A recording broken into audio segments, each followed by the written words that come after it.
So, friends, followers and others of this channel, it's time to talk about my latest project of 2025. I took some photographs, I wrote some texts,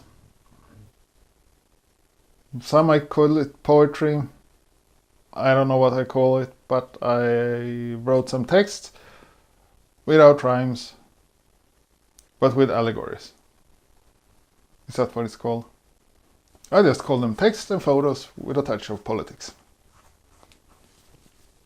Hi and welcome back to the channel. I am, like I said, going to talk about my latest project. What politics, you might ask? Why on this God-given earth is he going into politics? Oh, well, for starters, this project wasn't really meant to be political. Not at all. It was just meant to be black and white photographs of things. No, until the world started to fall apart. I mean, we have the President of the United States, the Tangerine Emperor Palpatine, who started raving havoc on the world.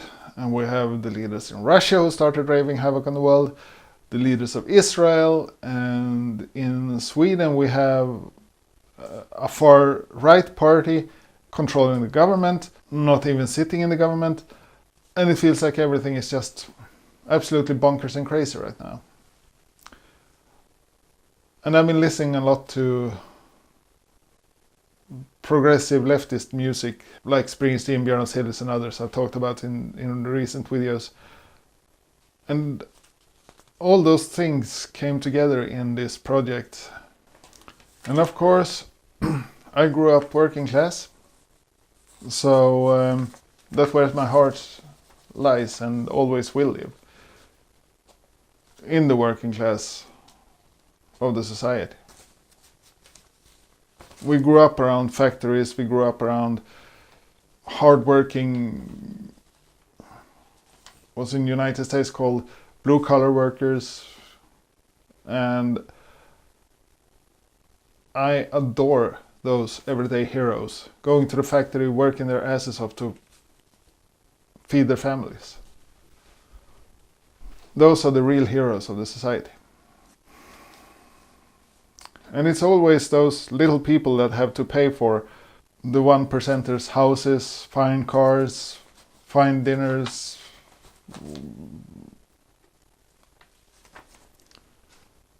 So when the 1%ers chase more money than they can spend or have use for, it's always the little working class people that gets the beating. And that's something I truly hate with a passion. And when I talk about the music that inspired me, we need to go back to the 60s and 70s, when Sweden was a very progressive country where we thought forwards and not conservative. And we evolved, we had the best schools, I believe, in the world. We had, I believe, 1 or 2% unemployment, and that was until someone thought that was bad. But the interesting about this music scene is that it revolved around politics, like socialism, and unfortunately the C-ism that we're not going to talk about, but it was more friendly society. And people stood up for something. People stood up for each other and didn't think so much about themselves as we do today. And the frontrunners of this musical scene that inspired me was bands like Hoola Bandoola Band, Mikael Wiehe, Björn Ulvaeus, Nationalteatern, Samla Mammas Manna, Blå Tåget, just to mention a few. And if you're Scandinavian, you know these bands. If you're not, I'll drop links in the description for YouTube videos by these bands. But the artists didn't shy away from dealing with hard questions. They weren't afraid to question politics, even if everything was good. It could always get better. And I find it kind of surprising how the lyrics these bands wrote could fit so well into the modern society we live in today. And that's kind of what I wanted to show with this project and my own texts. Nothing really changed. A lot. At least not for the better.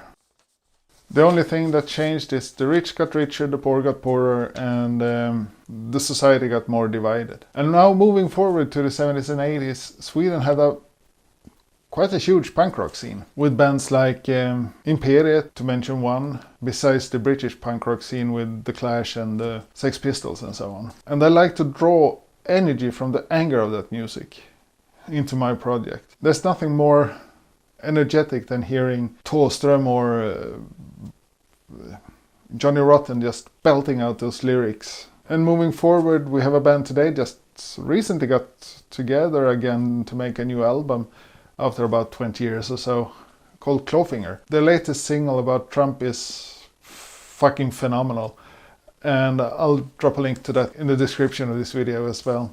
So to me, the left is right, the right is wrong, the wrong is right, whatever. I must of course add that I'm not a fanatical leftist. I kind of like to walk on a road between left and right, leaning more towards the left, because nothing good in the world comes from fanatics. Fanatics are the ones who take up violence to get what they want, become dictators, become crazy people in a White House circus. Those people kind of scare me. It's just that the left side seems to be more progressive, or progressive thinking, wanting to evolve, wanting to try new things, wanting everything to be better for everyone, instead of just a few 1%ers. So to me it feels like the more loving and caring way to go. So that is why this new project of mine has a touch of politics in it. So I encourage you to go to my website when this project is done, hopefully before this video will be posted, and download the photo book. I am going to publish another photo book for free to download, since I believe it's the right thing to do, and if that gets popular I'll probably try to get it published. But for now, my photo books are free before I get greedy. I want to make money of them. And while you watch those photo books, go through them, I'd like to know what inspires you to make a project. Or what you think about the state of the world today. Is it as nuts as I believe it is? Or is it just another day at the office? Drop those comments while I work on the next one, where we'll be talking about something regarding photography. Bye for now.